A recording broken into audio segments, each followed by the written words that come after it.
The Connors made their return to ABC Tuesday night, minus Roseanne Barr. Now, before we go any further, we have to warn you that there are big spoilers ahead for the season premiere of The Connors, so if you haven't seen it yet, go on get it. Tuesday's debut of The Connors picked up 3 weeks after the season 10 finale of Roseanne, with the revelation that their matriarch had passed away. The family believe that Roseanne died of a heart attack following knee surgery, but the autopsy shows that she, in fact, died of an opioid overdose. It was a plot point that Roseanne Barr herself revealed a month ago, telling conservative activist Brandon Straker on his YouTube show Walk Away about the addiction storyline.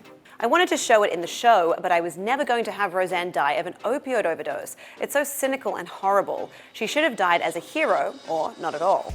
Despite its huge rating success, ABC cancelled Roseanne in May, just hours after Barr tweeted a racial slur aimed at former White House advisor Valerie Jarrett. The network would only move forward with a spinoff if Barr, who owned the series since it was based on her life and comedy, relinquished her stake in it. Barr has no financial or creative involvement in The Connors and was not included in the spinoff's updated opening credits. Viewers of the doomed Roseanne reboot might agree that the star's death makes sense, given that the seeds were planted in the May 22nd finale that addiction was imminent. It's a subject Barr had long wanted to explore given the state of healthcare and the opioid epidemic besieging America.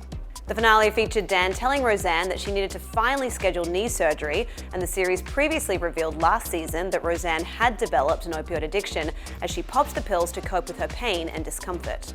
According to showrunner Bruce Helford, the root of the storyline was from Barr's personal experience.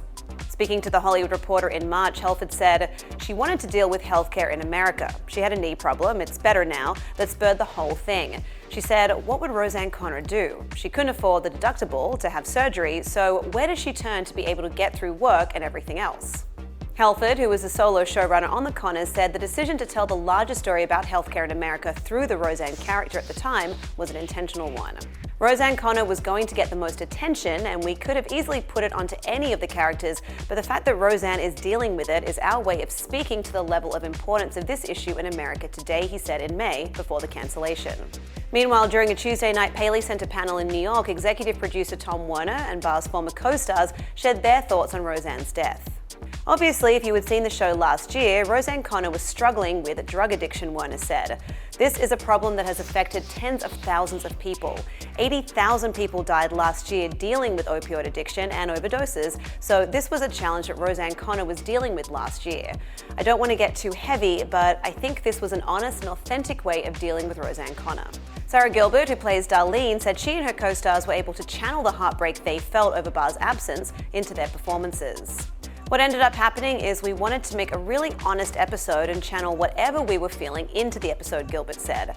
I think every family at some point goes through losing their matriarch, so we got the chance to tell that story, and I think it aligned with some of the emotions we were feeling, and we were able to put it into the show. As for Barr, she was less than thrilled with the decision to have her character die in such a way, with the comedian taking to Twitter an hour after Tuesday's premiere to write, "I ain't dead, bitches." Barr and her friend Rabbi Shmuley Bateg then released a more measured statement late on Tuesday night, in which they said the opioid overdose lent an unnecessary grim and morbid dimension to an otherwise happy family show. The Connors airs Tuesdays at 8 p.m. Eastern on ABC. To read more on the story, head to THR.com. For The Hollywood Reporter News, I'm Lindsay Rodriguez.